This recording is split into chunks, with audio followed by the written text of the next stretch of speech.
Beasts and Where to Find Them, Part 2, The Crimes of Grindelwald. This is the second. There are now 3 of them, so but this is number 2. Just like the previous one, the title doesn't say what it's about. It says something that it's not about. It's not about fantastic beasts, and the Crimes of Grindelwald aren't in it that much. We're here again. Why? Okay. I have another set of papers. There we go. 3 of them. I hate having 3. I will say one good thing about this film. It has no kids in it. Or it actually has some kids in it, but not as the main cast. So there is a couple of scenes with kids at Hogwarts, and that's fine. These kids had a lot of I'm sure had a lot of fun to be on the movie set for a couple of days and pretend they were wizards and witches, or maybe more than a couple of days. But I have no problem with that. But thank you for not having kids as your main cast. Thank you. 2 stars already. You're gonna lose them again, but it's 2 stars for now. Second problem. Oh yeah. The looks. Actually, I'm going to say something good about the looks. The production is nice. The special effects are nice. The wizarding effects are nice. The locations are nice. And I would say the costumes are nice. The acting is also nice. The costumes are nice, except this is set in 1927 because it says 1927 right in your... And the fashion is 1932. Thank you. I don't know why people seem to hate, or films seem to hate, flapper fashion. The previous movie did it. There was a little bit of an issue of how the waistline is ridiculously low in 20s fashion, and it was a little bit higher than I think it ought to have been. And that's niggly. This is straight up 1932 fashion in 1927, and it just doesn't work. So all the flapper stuff is gone. They're getting into more of a business, more manly fashion with the lapels and stuff like that. In the early 1930s, they were for the ladies. Gentleman's fashion doesn't really change terrifically much. Just this lapel goes like that, and then it's not interesting. But what these people are wearing is 1930s, straight up 1930s fashion, and it is 1927, which is actually another problem in the story because this is a 5-film franchise, at least on paper, and the previous film and this film later on also works itself towards a certain Muggle event, which is quite a bit later. So if you're going to move like 1 year per film, you're not going to make it. You're going to be in trouble. So that's the thing. Oh, I have like 2 pages of issues on this thing. I'm just going to go down the line. The first look of the Wizard in the World, or the second look, I forget, is when they go to the ministry, and what you have, another elf, and this elf is washing a window. Everybody knows elves are supposed to be invisible. You only see them when absolutely necessary, so why show it? I understand it's for the merch. You want to make a little figurine of him and sell him for $19.95 in resin and $6.95 in ABS plastics. I understand, in chibi form. I understand, but it doesn't fit. He should just do ploof and the window is clean. That was one. Then same scene, panning down basically. There is a steampunk gadgets cleaning the floor. The peanut gallery just melted on the floor in embarrassment. I'm sorry, isn't this the Ministry of Magic?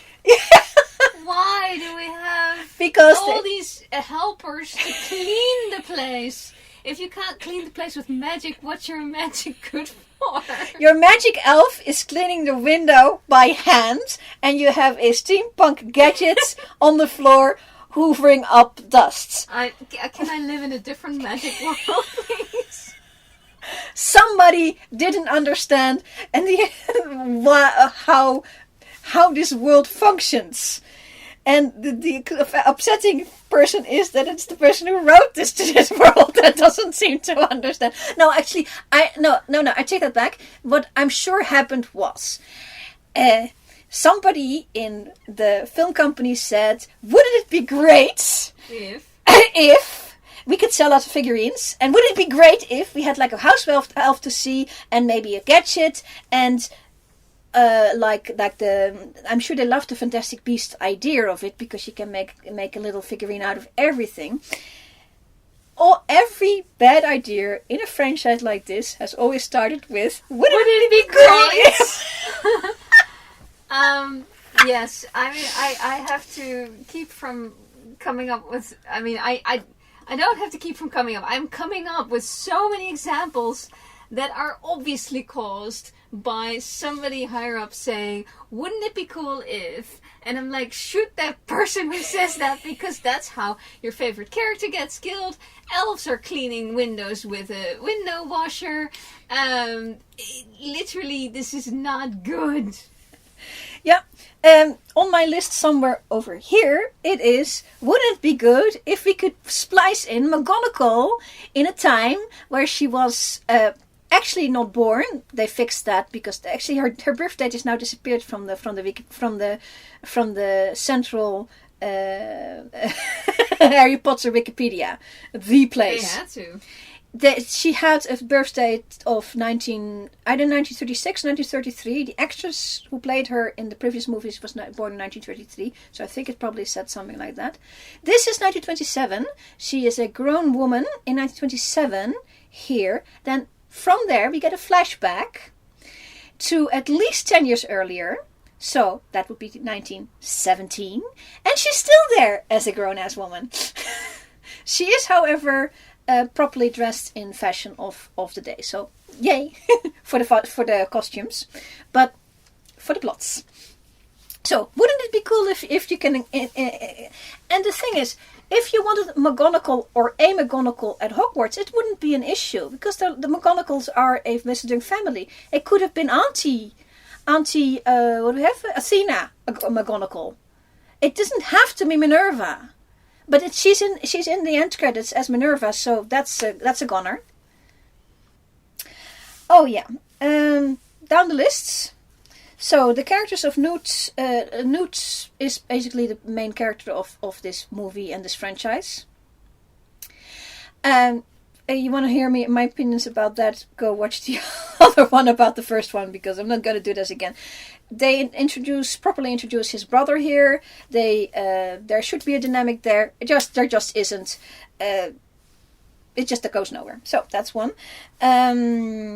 Grindelwald is introduced properly because he was hinted at the last one, and he does show up, but it's not really. And he is so boring as a bad guy. I mean, this thing is called The Crimes of Grindelwald, and he stages a breakout, and he kills somebody gruesomely, and from then on it's just talk, and he lets other people, he gives commands to kill, and he just stands there and talks and like that. And he kind of did that in Harry Potter as well. That's another thing. That's not the same guy. Oh. That was Voldermort. This is Grindelwald. The same guy. You would think so, but the thing is, and that's simply they messed up on this. You could have had a different kind of bad guy in this. This is basically I have it actually here. Voldy's version 0.5. As this guy. Why do the whole pureblood supremacy again? It's so boring, and it's charged with a bad idea in 1927. I was just going to say, you're working, I mean, you're not quite there yet, but you're going to be working towards World War II. Yes, and they use this here, and that's that plot is not only wrong, it stinks, it's bad, it's repulsive. It's actually repulses people. I got so mad at this. Because it's a repeat. We've seen this, like 8 movies of it. It was boring then. It's doubly boring now because the other side is not delivering. The other, and if in the Harry Potter movies, the other side of characters, the good side of characters was very interesting and wonderful. And Voldemort was boring as fuck. And this is just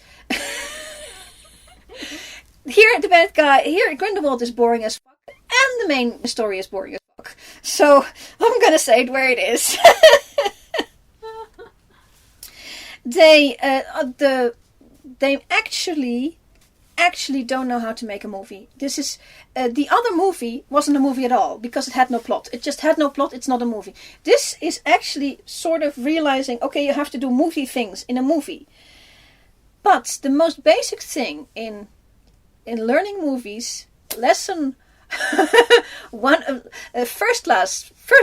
filmmaking 101 is thou shalt if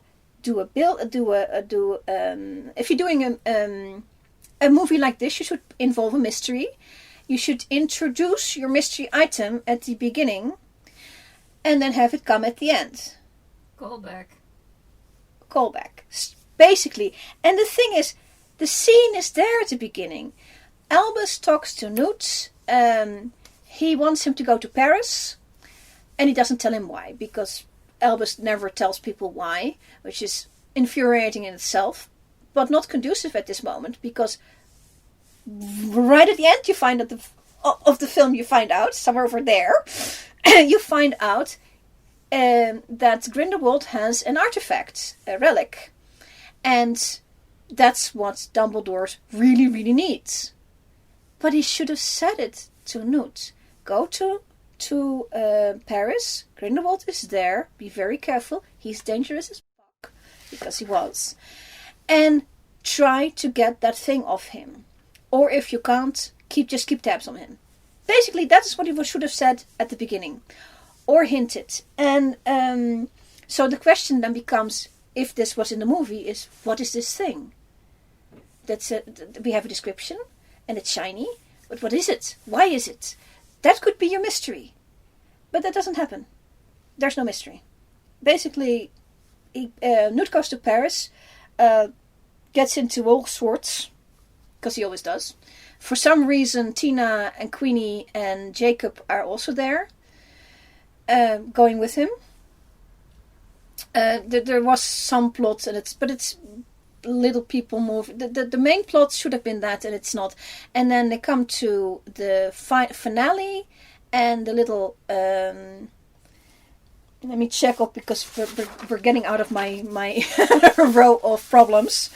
I mean, this problem thing is so long. I'm not going to do all of them anyway. When they actually get to the finale, the action stops dead. Because some people that were introduced have to go tell a story, and not only is that is not allowed in films. You can't just stop the story dead and just tell a story. The filmmakers try to put the scenes up of what is being told, but it is a story, and then they do it again. They do another story, and I'm going. And then... Okay, so here's my thing. If you're Tolkien, you can do that. Are you Tolkien? We need to ask of the filmmakers. Tolkien. No, none of you are Tolkien. Therefore, do not do that. And if it had been like they're having a lull in the action... But it wasn't. They were on the way. They're right at the door of where the finale is obviously happening. And the story has nothing to do with beasts, so that's one thing. It has nothing to do with Grindelwald, that has nothing there. That's a question I have. So far you've not mentioned any beasts in this movie. Are there any beasts in this movie? Newt has like 2 companion beasts with him, which is one is a little walking we call that in Dutch, we call it a little walking branch. I forget what I'll put it up here, whatever it's called. It's cute. I mean, it's really great for the merchandise. And he has a little mole, which is sort of a platypus mixed with a mole, and it sort of looks like that. And it likes shiny things, which is actually what I was going to say just before you mentioned it, is because at the end, I've almost said Voldermort, but Grindelwald is bending over because stuff that was completely unnecessary, nor interesting, nor nice to watch. And the Niffler gets out of Newt's pocket because it always kept getting out of Newt's pocket. That's a good callback to the previous movie. The Niffler always is running off towards shiny things, and then the Niffler is on its way. There's a lot of people in the same space. It's so completely difficult to do anything, and anything. It was a big assembly. The Grindelwald was bent over. The Niffler gets in, and then later turns out Niffler got the thingy. But the thing is, it just got it accidentally. It's nothing to do with actual plots. Because an accidental event is not action. It's an accidental event. The Niffler doesn't know anything other than, ooh, shiny. And right at the last scene is they give it to Dumbledore, and then he explains what it is. Now there is a scene smack it up in the middle of the movie where Dumbledore, it's on my list of problematic things, is at Hogwarts because he's grounded by the Ministry. He's grounded there, so he can't leave. He can't join the action. Otherwise, he might have joined the action. But that's fair enough. He's in the middle of Hogwarts. He goes to a mirror, takes the thingy, the cover off, and it's obviously meant to be the mirror of Erised. And every Harry Potter person knows what the mirror of Erised is. Just in case people don't. It is a mirror in which you look and you see that which you desire most. Harry, of course, saw his family hall. Ron saw being Quidditch captain and having a prefect badge and all these things, because that's what he wanted. So we know this mirror from lore. What happens next? He looks in the mirror, and what we get is a memory, not a desire. It's a memory, and the memory is of two boys. One obviously is Grindelwald because he has the same makeup as the grown-up Grindelwald. Two boys about 16 making a blood pact, or doing a blood, blood brotherhood, and from it comes a relic, and that's the relic. So there's some foreshadowing, but the events of how Newt actually got the thing was completely accidental. Newt was just sent off to Paris with a iffy excuse.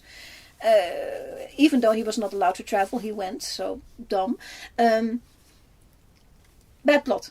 So the mirror of Erised is not the mirror of Erised, whereas everybody knows it. If you're going to say, okay, we're going to put McGonagall in because everybody knows McGonagall, and then we complain afterwards because it wasn't done right. But at least it is McGonagall. Should have been Auntie McGonagall, but it's McGonagall. Fine. But the mirror of Erised is the mirror of Erised, and don't mess that up. Get another way to make your memory. You can just look out the window and good old days, and have like that's another thing that they had like. I'm still saying Voldemort. Damn it, Grindelwald can conjure up these vision thingies, and spoiler for the next movie is that they changed that because it was boring, and he at the big assembly, which is supposed to be the finale, which again I have like that much issues with. The finale is not a finale. It's him doing his pure blood rhetoric, showing all these visions of World War II. Yeah, exactly. Now, by this point, I was really, really angry, and I would have walked out long before if I could have. But yeah, and he uses a like a vision way of doing it. They changed it. The next movie they changes it because it's garbage. The blood. I'm going roughly by what I have here, so I'm going to be jumping all over the place. The blood packed relic, the little relic. It's fine. I think that fits with the universe. So yay!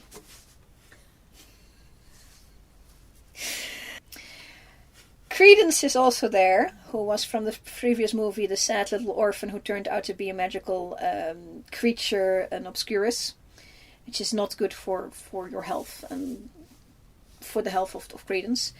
And he picks up a companion by the name of Nagini. Now we get the Nagini problem.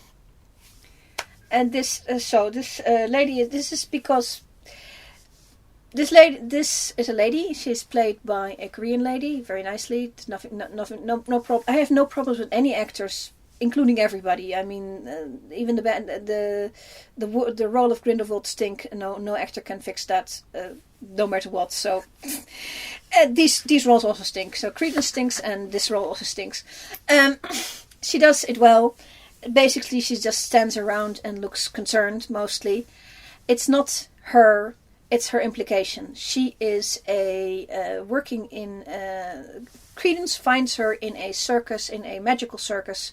I also have an issue with, like, everything has an issue here. This is really annoying.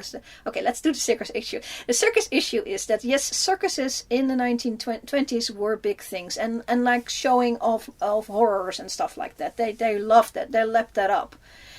But this one is actually in the French magical, the magical quarter of Paris. And it's... she is a person who changes into a snake involuntarily and then changes back. That's her entire circus worthiness. It's not in a magical circus. That's not worthy of anything. It's not anything. I wouldn't, if I were a magical person, I would be concerned for her because it's involuntary. I wouldn't go and see it and see her in a cage doing it. Why? You could see that at school. At school, they do lots of changing. It's not magical for wizards. It would be magical and very frightening for Muggles.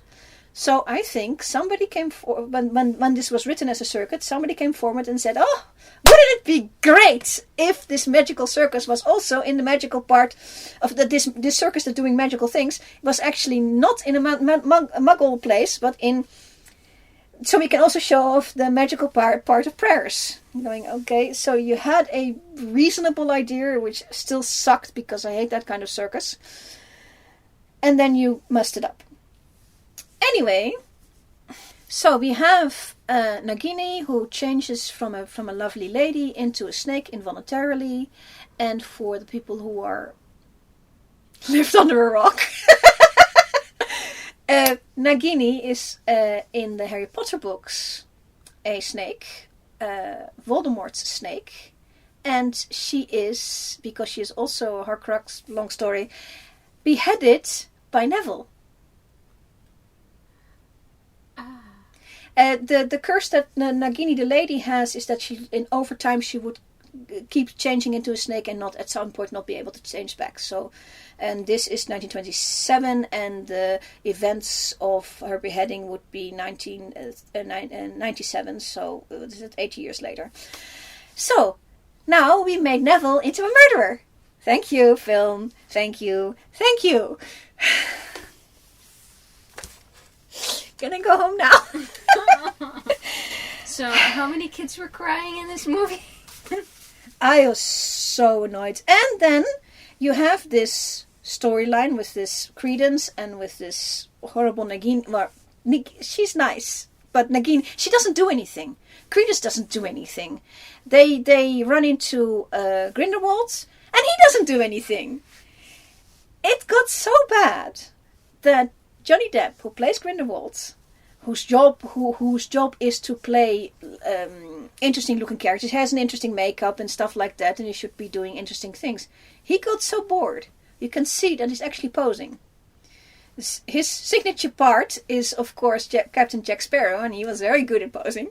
So he sort of goes, if I have nothing to do, I might as well pose. So he goes like poses with his foot up and stuff like that, and does his lines, In the middle of the finale, when the girl gets killed, he first poses for like half a second, and then goes on with the scene because he's nothing to do.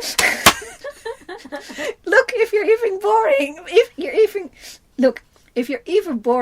boring to Johnny Depp, you really have a problem.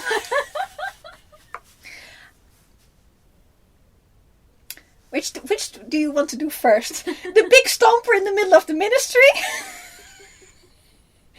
Or the bad character, the unlikable characters?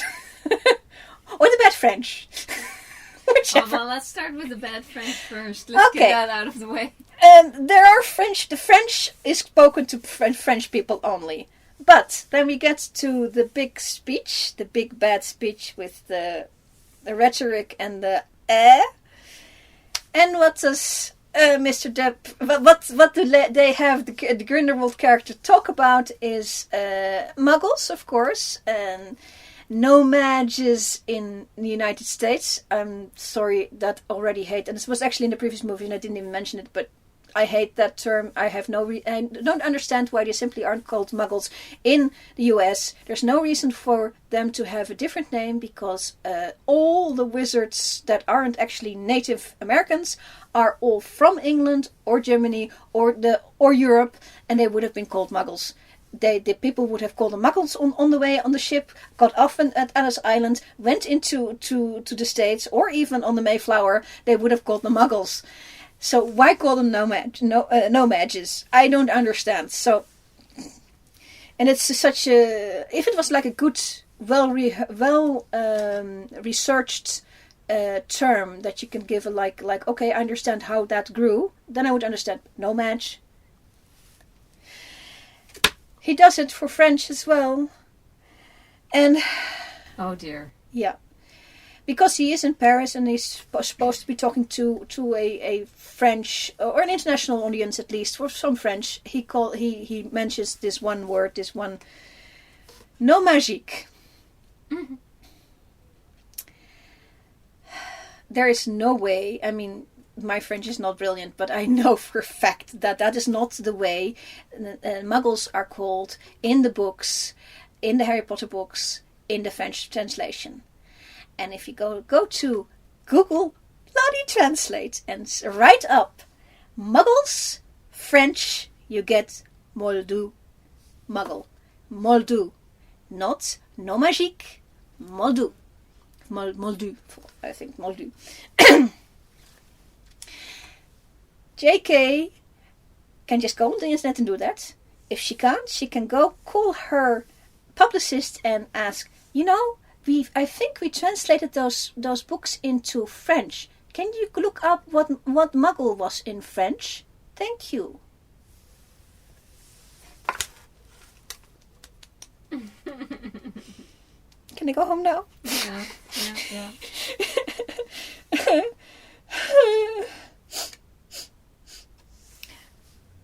A lot of the characters are unlikable, including Newt,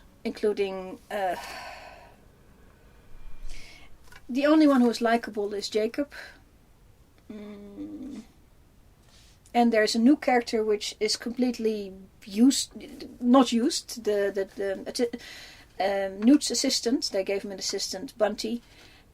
And she has the potential of being nice, but they do nothing with her. So just introduce her and dump her. Why? And did I tell you about the stomper in the middle of the... Not yet. Anybody who's seen a Galaxy Quest, the movie, there is only the movie, knows that there in the middle of their spaceship there is a stomper. You have to go through the stomper. It's a people stomper to get to the engine to fix the engine because you're counting down to imminent engine overheating and blowing up seas.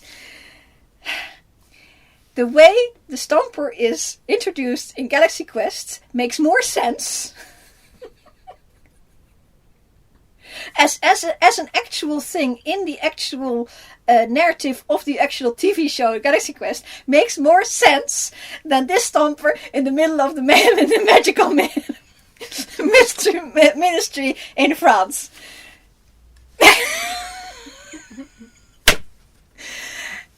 There's absolutely no reason for them to go to it. It's just a bunch of filing cabinets, and for some reason they stomp. They just move and stomp. And then you get, as I complained for the previous movie, is that you one moment you have like lovely creatures, and suddenly they're horror beasts.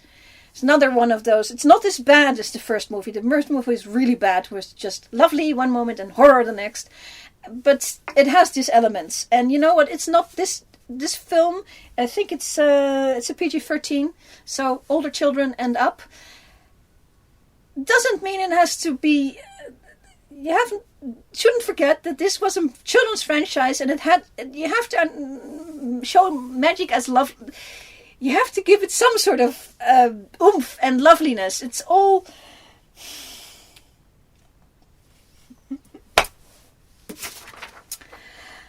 Okay. Oh yeah, Queenie joins Grindelwald. Queenie is the magical sister of the equally magical Tina. 100% magical. Falls in love with Jacob. Jacob fell in love with her in the last movie, and she fell in love with him in this movie. She does do stupid things. She, even though he is in love with her, he says no, and she enchants him to be more in love, and then they go to London and then say they're going to get married, whereas Jacob had some reservations on that. He is in love with her, but he has some reservations on the situation. It's complicated, but Tina does that, and then Newt undoes it, and Jacob is angry but still loves her, and then she walks off, and for some reason she walks right into the hands of Grindelwald and buys into his rhetoric somehow. And right at the end of the finale, when people are choosing sides, she walks off with Grindelwald and leaves. She says to Jacob, "I love you, and therefore I will go with Grindelwald."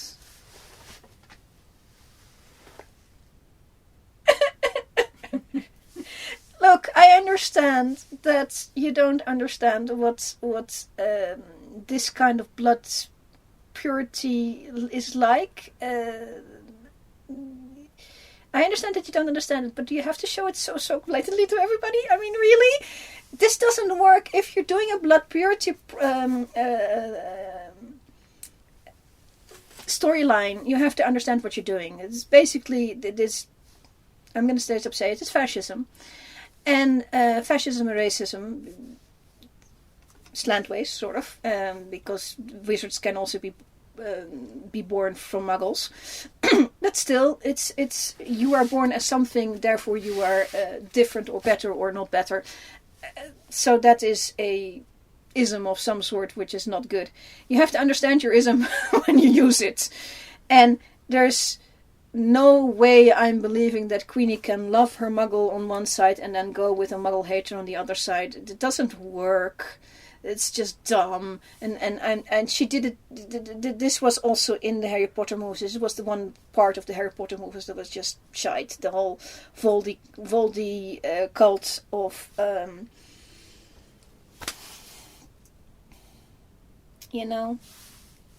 I'm gonna go to the end because there's another. Oh, there's more. After all that, we come to the script, because this is the previous movie wasn't a movie because it had no story. This is a movie. It's just scripts. Lousy film build-up. It has only 3 acts where a typical film has 5. There's a reason why it has to have 5 acts, because you have to do a beginning, an opening, a middle bit with an up and a down. That's where your acts come from, and then you have to go up towards a finale. This one just had the beginning, the middle bit, which had meandered, and then up and the finale. So I was sitting there going, oh, we're going... I was actually waiting for the big speech to end so we can actually get to the next dip and then come to the finale. But no, the credits rolled at that point. Or the two end scenes happened and then the credits rolled. I was going, okay. Bad writing. They botched the setup with the Blood Pact relic. That should have been your central theme.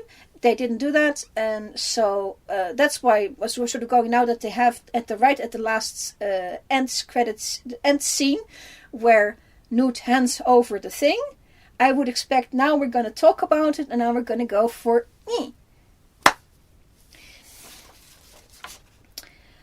rambling events where nothing really happens. It's just loose sand. It's just a bunch of scenes put together. There's the storyline of Credence and Nagini put together. There's another. They actually tell another story in the middle of that one. There's like 3 stories in this entire thing, which is so he gets a story. Then there's the Leta and Theseus and the Mr. Kama storyline that sort of comes together, but they sort of takes a long time, and there's no foreshadowing, so that's a bit of loose end.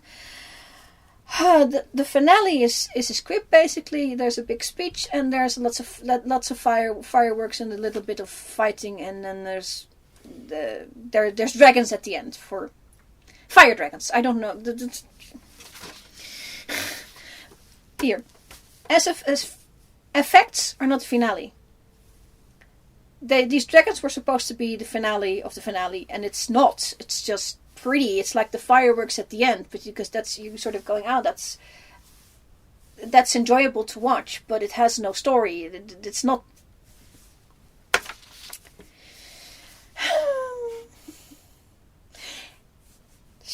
They learned something from part 1. They learned something from part 1, because part 1 had like a story build up towards stuff that may happen in the future, and you just that's a no-no. You can't really do that. So on the whole, for 75% of the stories that were started in this movie, some end happens. It's fine if it's the beginning of the next story, or but the Leta story was ended, and the Credence and on the Nagini story didn't end. I don't know what the plan for that was. Credence story actually goes to a next chapter, so he gets to hear some of his past, which turned out not to be his past. But okay, and he ends up with Grindelwald, and he gives him a leg up to the next one.